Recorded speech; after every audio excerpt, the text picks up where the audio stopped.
I mean, if talking to strangers in your pajamas counts as a career, I guess we've all been doing it wrong, Dad said, waving his wine glass like a mic drop. The table exploded in laughter.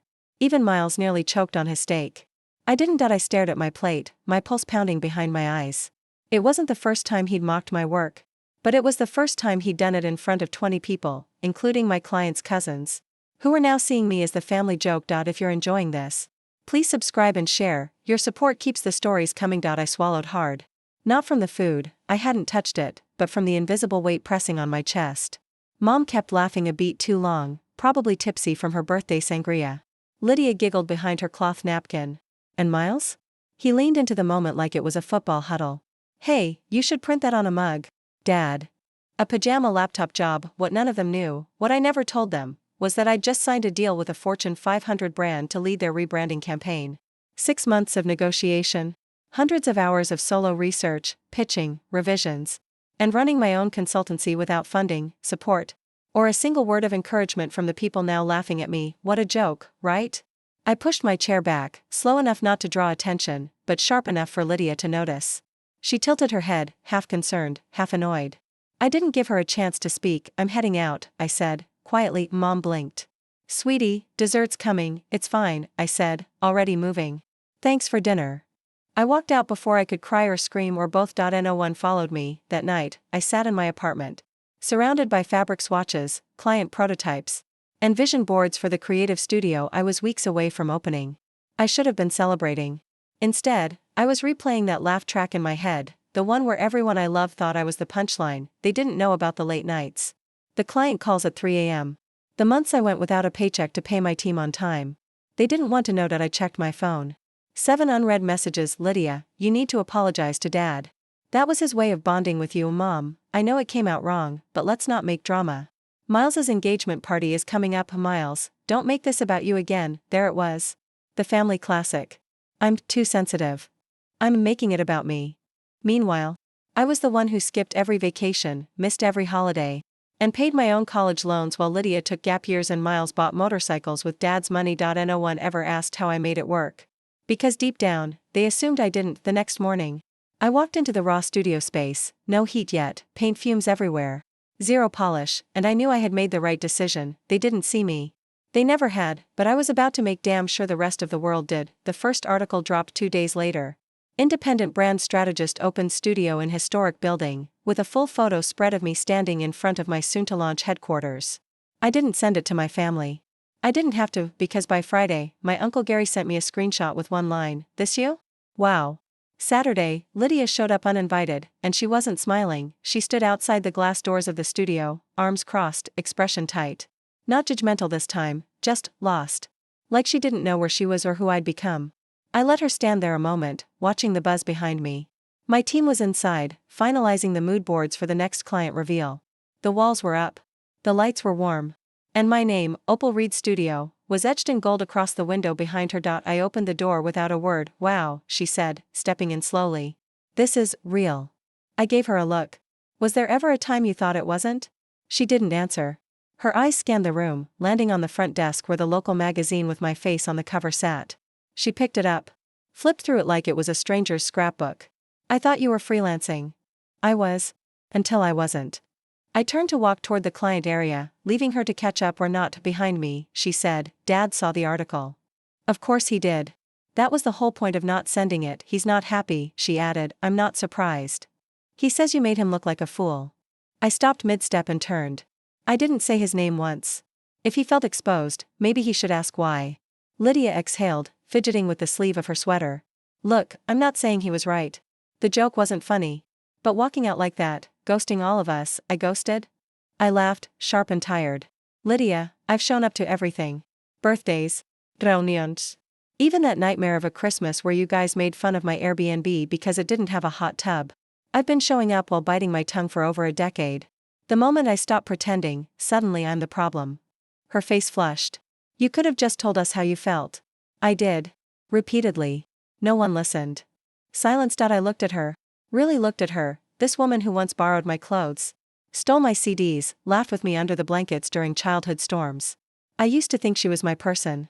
Now I couldn't tell if she was here out of curiosity, Or warning, is this a peace offering, I asked, or a guilt trip before Miles's party? She blinked. He still wants you to come. Let me guess, Mom says it'll ruin the family image if I don't.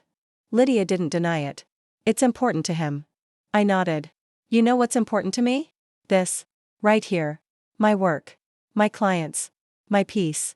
She looked around again, this time slower. The space had life in it, colors, plans, sketches on clipboards, the scent of fresh coffee and fresh paint. My world. The one I built while everyone assumed I was killing time in sweatpants. Her voice softened. It's impressive. I didn't know you were doing all this. That's the point, I said. No one ever asked. I didn't expect her to apologize. But I saw the first crack in the wall, the part of her that wondered how she missed all of it. How they all had. When she left, I didn't ask her to come back. That night, I posted a thread on LinkedIn. Just the facts. Just the truth. People will laugh at your dreams until they need your help to build theirs. I was mocked for years by people I loved. Now, I run a 6-figure consultancy and opened my own studio. You don't need their permission to be proud. It went viral in under 24 hours. By Monday, I had 6 new inquiries. 3 new interviews. 1 speaking request, and then my mother called, not to congratulate me, but to warn me, your father is furious. He says you're airing family business to strangers. I let the silence stretch before I said, he made me a stranger years ago. He's coming to the engagement party, and so is the press. You showing up would help things. I nearly laughed. Help who? There was a long pause. Then, her voice cracked, soft, manipulative, practiced. You've always been the difficult one, Opal. But maybe this is your chance to turn that around. I ended the call without replying, because I had just received another invitation, this time to keynote a creative leadership summit, the same weekend as the engagement party. I was about to say no. Until I saw the speaker lineup, and right there, at the bottom of the list, was his name, Dad. The ballroom was filled with suits and stilettos, camera crews, crystal pitchers of cucumber water. No tacky centerpieces. No guilt trip invitations. No side eyes over what I wore. Just ambition humming through the air, and the sound of mics being tested before the first speaker went on stage. I waited backstage. Fingers cool around a remote clicker, watching through the curtain as Dad took the podium. He looked smaller than I remembered. Or maybe I had just grown. This next generation of brand builders, he said, needs to learn the value of tradition, of legacy. Not everything needs to be reinvented. He smiled like it was wise, like it wasn't a dig. I knew that smile. I had spent most of my life trying to decode it, now I let it slide off me. An hour later, I walked on stage to a full house. My slides were simple, photos of the studio, campaigns I'd built, the metrics that proved my worth. No flash, no self-pity. Just what I'd created when no one was watching. At the end, I said, respect isn't owed because someone raised you. It's earned when they choose to see you. A beat of silence, then the applause came, loud, rising, relentless. And somewhere in the crowd, I saw him stand up, clapping with the same hands that once slapped the table while mocking me. A half smile on his face. The kind that said, you won this round. Afterward, he approached me backstage. Alone, impressive presentation, he said. Thank you, I replied, steady. He looked like he wanted to say more. Apologize, maybe. Or reclaim the narrative, but I didn't give him the out. Anything else? I asked, his jaw tightened. Just don't forget who taught you to stand your ground. It was laughable. But I didn't laugh. I didn't learn that from you, I said. I learned it by surviving you. He blinked. Once. Then walked away, and for the first time, I didn't feel the need to follow. That weekend, I skipped the engagement party. Instead, I hosted a soft launch event at the studio for women founders, creators, and brand builders, people who, like me, built everything from the ground up, quietly, without applause. The press came. So did 3 new investors. When the family photos from Miles's party went up on social media, I didn't feel left out. I felt free. A week later, Lydia sent me a text, you looked powerful up there. I'm sorry I didn't see it sooner. I didn't reply right away. I let her sit with it. A month passed. Then came Thanksgiving. The invitation was hand-delivered this time, an envelope with my name in Mom's handwriting, no note inside. Just the address and time. I stared at it for hours, and then, on a chilly November afternoon, I walked into the family home for the first time in a year, not to seek validation, not to make peace, but to take up space. Heads turned when I entered. Dad stood near the fireplace, startled. Miles blinked. Mom smiled too fast. Lydia rose from her seat and pulled out the chair beside her. I sat. Straight-backed. Calm. Whole. When Dad raised his glass to toast, I didn't flinch. When he joked about modern careers, I didn't shrink. I just looked him in the eye and said, your jokes don't land like they used to. The room went quiet. Lydia laughed first. Then Mom. Even Miles cracked a grin. Something shifted. I didn't win them all back. but I wasn't trying to.